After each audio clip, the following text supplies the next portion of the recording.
Hey everyone. I can't figure out how to use the other video option, so I'm just going with this. And as far as addressing the needs of students who are sexually active or currently pregnant, and the legal requirements, ethical considerations, I'm thinking about A1G and just how we need to as counselors, recognizing our primary obligation to confidentiality while balancing parent guardian rights. I really appreciated, or just, I don't know if I'd say enjoyed, was intrigued by Chapter Nine's reading, um, and just how it was laid out, and mostly with in this recognizing the parent rights as well as the confidentiality and autonomy of the students we're working with. I just thought what a challenging task that we have, and all the layers when considering the school context and environment, just with those competing interests of a school setting.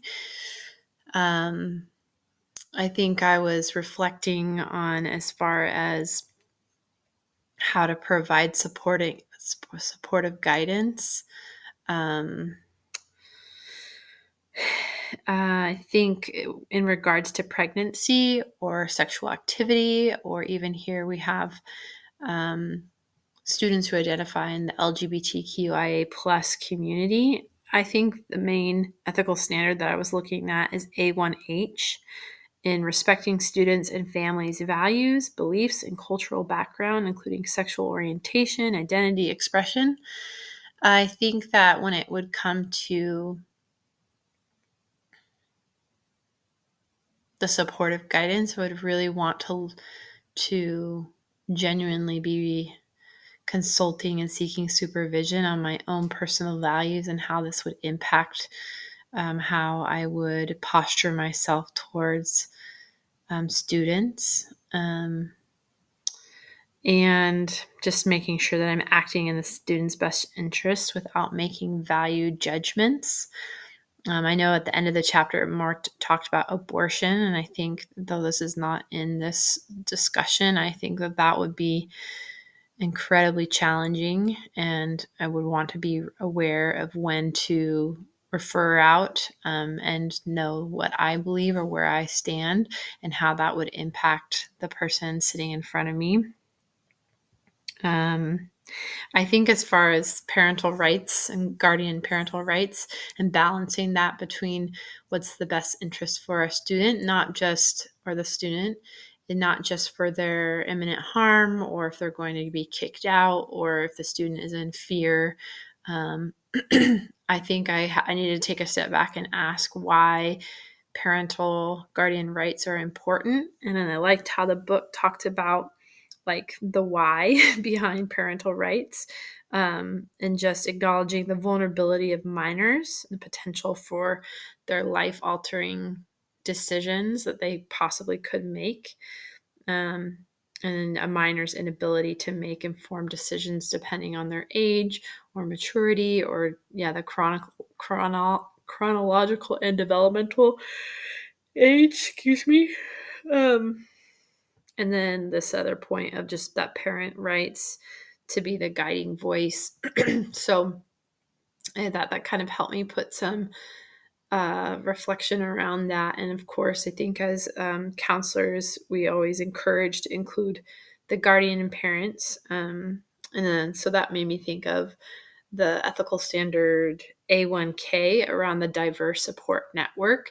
So not only that includes, I see that as parent and counselor, but the resources we're referring, and other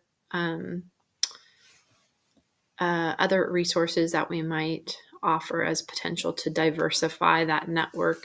And so it's not just on us, or not just on the parents and guardians. I think so. In the state of Washington, the age of consent is 16, and that the partner cannot be more than 5 years. I think it's 5 years older than the minor. I didn't find anything in the school district that I'm a part of, any policy um, uh, around informing students around pregnancy or sexual activity.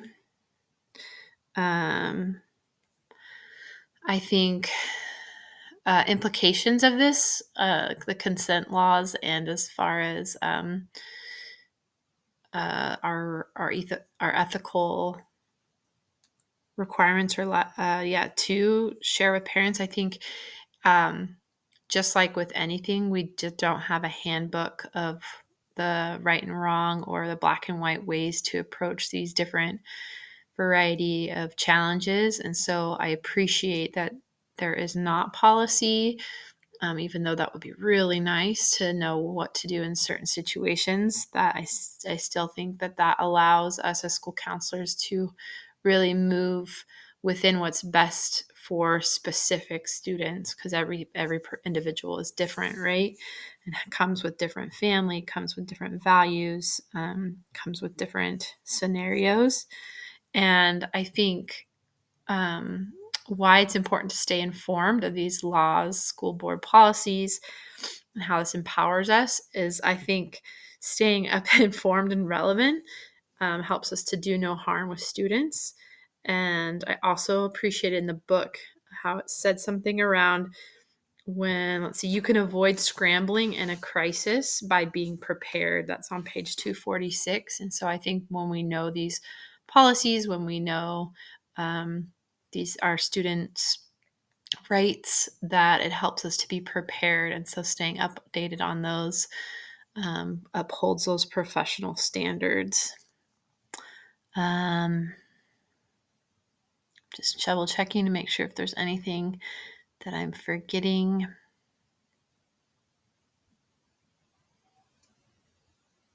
I think that's all.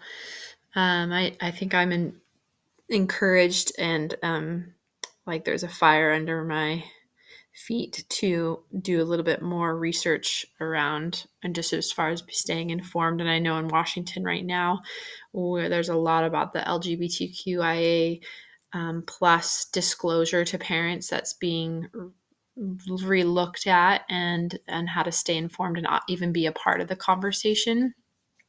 And even students that want to transition, and how to stay on top of that and be informed. So this feels really relevant. And I also don't feel as competent, but I know that within supervision and consultation and just continuing to be a part of the conversation of how and which ways that's moving as far as disclosure to parent guardians, I think that's going to be really important. So, all right. Thank you if you watched this. This was a long one.